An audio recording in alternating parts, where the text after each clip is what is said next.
আসসালামু আলাইকুম, সবাই কেমন আছেন? আশা করি সবাই অনেক অনেক ভালো আছেন। তো আজকে আমি 1 পাউন্ড চকলেট কেক ডেকোরেশন করছি। আমি কেকের 3টা লেয়ার করেছি। তো আমি প্রথম লেয়ারটা দিয়ে দিয়েছি। তারপরে আমি চকলেট ক্রিম দিয়ে দিচ্ছি। আসলে আমি চকলেট কেকের প্রত্যেকটা লেয়ারে আমি চকলেট গানাশ দিই সাথে, এতে কেকের টেস্টটা আরও অনেক বেশি বেড়ে যায়। তো আমি এখানে মিস্টেক করেছি, তো মিস্টেকটা আপনারা সবাই দেখতে পারবেন। আমি কি করি, চকলেট ক্রিম দিলাম, তারপরে গানাশ দিলাম, দেওয়ার পরে আমি এখানে কি করেছি, আমি আবার ক্রিম দিয়েছি। আমি বুঝলাম না আসলে আমার ধ্যান তখন কোথায় ছিল, বা আমি এত তাড়াহুড়োর মধ্যে ডবল ক্রিম দিয়ে দিয়েছি। কি করবার বলেন, পরে আমি আসলে এটা ভিডিওতে লক্ষ্য করলাম, তখন আমার একটুও খেয়াল ছিল না। তো আমি সবগুলো লেয়ার দিয়ে আমি এটা কোটিং করে ফ্রিজে রাখবো। এটা আমি ডেকোরেশন করবো ফ্রিজ থেকে বের হয়ে। আসলে আমি ডেকোরেশন করার আগে ফ্রিজে প্রায় 5-10 মিনিটের মতন রেখে দিই। আমার যদি তাড়াহুড়ার কোনো কাজ থাকে, আর না হয় আমি নর্মাল ফ্রিজে 20-30 মিনিটের মতন রেখে দিই, এতে করে সব কিছুই সুন্দর হয়। তো আমার প্রায় কোটিং করা শেষ। এখন আমি এটা ফ্রিজে রেখে দেব। ফ্রিজ থেকে বের করেছি। বের করার পরে আমি আসলে এখন ক্রিম দিয়ে দিচ্ছি। তো ক্রিম দিয়ে পুরো কেকটাকে আমি এখন কভার করে নিব। আমি এটা ভালো করে ফিনিশিং নিয়ে আসবো এখন কেকের। তো প্যানেল নাইফ দিয়ে আমি সুন্দর করে করছি। ব্রেড নাইফ দিয়ে অনেকে দেখি সাইডের ফিনিশিং নিয়ে আসে, বাট আমি কখনোই পারি না। তো আমি তাদের ভিডিও দেখে চেষ্টা করেছিলাম, কিন্তু আসলে আমি পারিনি। তার জন্য স্ক্র্যাপার দিয়েই আমি সাইডে ভালো করে ফিনিশিং দিয়ে নিচ্ছি।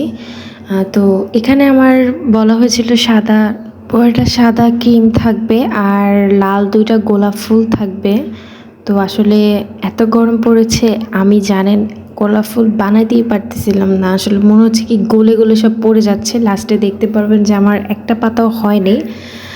এরকমই ক্রিম গলে গিয়েছিল যে আমার পাতাই হয়নি, গোলাপ ফুল হয়েছিল। তো আমি 3টা গোলাপ ফুল দিতে চেয়েছিলাম, বাট 2টা দেওয়ার পরে একটা আসলে পুরো একদম গলে গেছে, যার জন্য আমি ওটা আর দিইনি। তো আমি 2টা গোলাপই দিয়েছি তার কথা মতনই।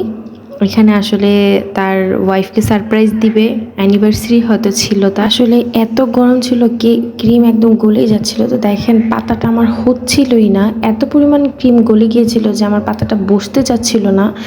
তারপরে আমার আসলে মনটা খুব খারাপ হয়ে যায় যে আসলে কি হইলো এটা আমার সাথে। পরে আমি আমার ক্লায়েন্টকে ছবি পাঠিয়েছি যে আসলে ভাইয়া এরকমটা হয়ে গেছে। কোনো সমস্যা নেই, আপনি আমাকে এইভাবেই সেন্ড করে দেন, প্রবলেম নেই। তো আমি আসলে শুনে খুবই খুশি হলাম। দেন তারপর একটু চিন্তামুক্ত হলাম। বাট কেকটা শেষ হওয়ার পরে অনেক অনেক সুন্দর লাগতেছিল। আর উনি আমাকে লিখতে বলেছিল মাই লাভ, তো আমি মাই লাভ লিখে দিচ্ছি। আসলে আমার কেকটা একদমই ডেকোরেশন শেষ। তো আমি আসলে সাইড বর্ডারটা দিতে চাচ্ছিলাম না, কিন্তু পরে মনে হলো যে আমি একটু সাইড বর্ডার দিয়ে দিই। তো আসলে এখানে আমি কয়েকটা লাভ দিয়ে দিয়েছি ছোট ছোট, আর সাইডে ভাবলাম যে একটু বর্ডার দিয়ে দিই। বর্ডার দিলে হয়তো বা একটু ভালো লাগবে আর একটু। তো যার জন্য আমি একটু বর্ডার দেওয়ার চেষ্টা করছিলাম। তো আমি সাইড দিয়ে চিকন করে একটা বর্ডার দিয়ে দিলাম। তো এখন আমার কাছে কেকটা অনেকটা ভালো লাগতেছে। তো আমি সাইডও ক্লিন করে নিয়েছি। এখন আমার কেকটা পুরোপুরি রেডি। তো এটা আমি এখন পাঠিয়ে দিব।